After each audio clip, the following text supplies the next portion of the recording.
नमस्कार किसान साथियों। आज इस वीडियो के अंदर हम आपके साथ चर्चा करेंगे आज से 2 महीने पहले तैयार की गई बिस्तर खाद, जो एक काली पन्नी के अंदर ऊपर कॉर्नर में ढकी हुई देख रहे हैं। ये आज से 2 महीने पहले हमने इसको ऐसे ढक के रखा था और हमने पहले वाले वीडियो में आपको बताया था कि हम हर साल इसी तरह पूर्ण कंपोस्ट खाद बनाते हैं। इससे कई लाभ है। पहला लाभ तो सबसे मुख्य यही है कि किसान भाई, आप और हम इस विधि को जानने से पहले खेत में खरपतवारों से सभी परेशान थे। फिर हमने नया तरीका ईजाद किया।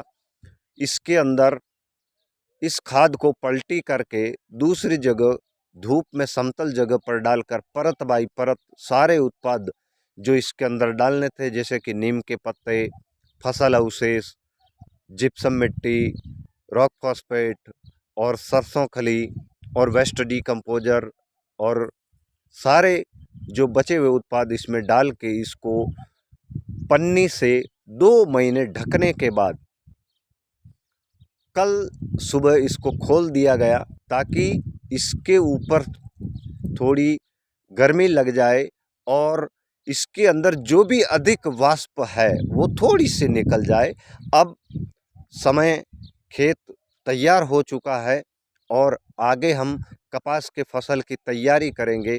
उस फसल की तैयारी से पहले हम हर बार अलग अलग प्लॉटों में आवश्यकता अनुसार खाद डालते हैं। तो किसान साथियों, हमारे खेत में जब से हम इस बिस्तर खाद को बनाकर उपयोग करने लगे हैं, तो हमें खरपतवार नाशी दवाई की आवश्यकता नहीं पड़ती और नहीं अधिक मजदूरों की आवश्यकता पड़ती कि खरपतवार निकालने जैसे ऐसे मजदूर किए जाए, क्योंकि अक्सर सबसे ज़्यादा खरपतवार खेत में आता है जो पालतू जानवर, उनको जो हरा चारा खेत से उखाड़कर बीज सहित दे दिया जाता है। चारा तो पेट में उसके डाइजेस्ट हो जाता है, पर बीज साबुत गोबर के साथ निकल कर फिर वही खेत में खरपतवार का फिर से भयानक रूप ले लेता है अगली साल। इस समस्या से बचने के लिए हम हर साल इस प्रकार बिस्तर खाद बनाते हैं, जैसे कि आप ऊपर कॉर्नर में जो देख रहे हैं, इस प्रकार हम इसको ढक के बनाते हैं। किसान साथियों, पिछले 2 महीने से इस खाद को ऐसे ढक के रखा गया था। हमने 50 माइक्रोन की मजबूत पन्नी लेकर इसको ऐसे ढका है कि चारों ओर जो आप रेत देख रहे हैं, अब इस पन्नी को हमने हटा लिया है। ये जो रेत देख रहे हैं, इस रेत से उस पन्नी को चारों ओर से ढका था। इसके अंदर बाहरी हवा नहीं गई और अंदर की वाष्प से जहां हमने लिक्विड डाला, जहां थोड़ा कम रहा, वो लिक्विड पूरी इस ढेरी में एक समान होकर इसके अंदर जितने भी खरपतवार के बीज, चारे के बीज या और अन्य कोई ऐसे कीट फंगस जो रह चुके हैं, वो इस पन्नी के अंदर दबने से, ऊपर धूप लगने से, इसका टेम्परेचर हाई होने से इसके अंदर जो खरपतवार के बीज थे वो सारे के सारे झुलस गए। अब मैं आपको इसको दिखाऊंगा कि इसका रंग कैसा हो गया है और ये दिखने में कैसी है और ये कैसी कंपोस्ट हो गई, एकदम पाउडर जैसी। तो अब देखिएगा, आप सोच रहे होंगे कि ये ऊपर क्या डाला है। इसके अंदर मिक्स किया गया था जिप्सम मिट्टी, रॉक फॉस्फेट। तो ये जो 2-4 कट्टे बच चुके थे, तो वो हमने इसके ऊपर डाल दिया। अब हम इसको जैसे ही फावड़े से कटिंग करके ट्रॉलियों में भर के खेत में डालेंगे, तो ये जिप्सम मिट्टी खेत में फिर से मिक्स हो जाएगी। तो मैं आपको दिखाऊंगा। ये देखिए, ये देखिए, खाद एकदम कंपोस्ट हो चुकी है और अब ये खाद खेत में डालने योग्य है।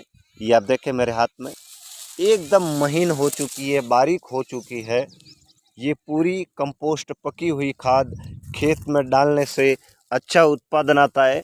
किसान साथियों, सबसे मुख्य बात मैं आपको फिर से बता दूं, खेत में खरपतवार बिल्कुल नहीं उगता। जो भी आप खाद बाहर से खरीद के डालते हैं या जंगली कोई जानवरों की गोबर अगर आपको मिलती है, जैसे नील गाय की, क्योंकि कई ऐसे बाहुल्य क्षेत्र होते हैं जहां लोग नील गाय की गोबर को भी बेचते हैं।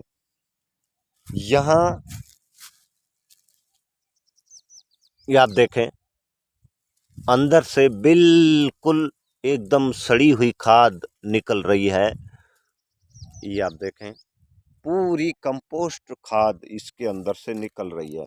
अगर किसान भाइयों इस बार आपने खरपतवारनाशी कंपोस्ट खाद नहीं बनाई तो आपको अगली बार अगली सीजन में खेत में जब भी आप खाद डालते हैं उससे 2 महीने पहले एक बार इस गोबर के ढेर को पलटकर उसके अंदर आप ज़रूर इस प्रकार पन्नी से ढक के, जैसे कि ऊपर आप पन्नी से ढका हुआ देख रहे हैं, इस प्रकार से पन्नी से ढककर आप खाद बनाते हैं तो हमें पूर्ण विश्वास है हमारी तरह आप भी एक सफल किसान की श्रेणी में आएंगे।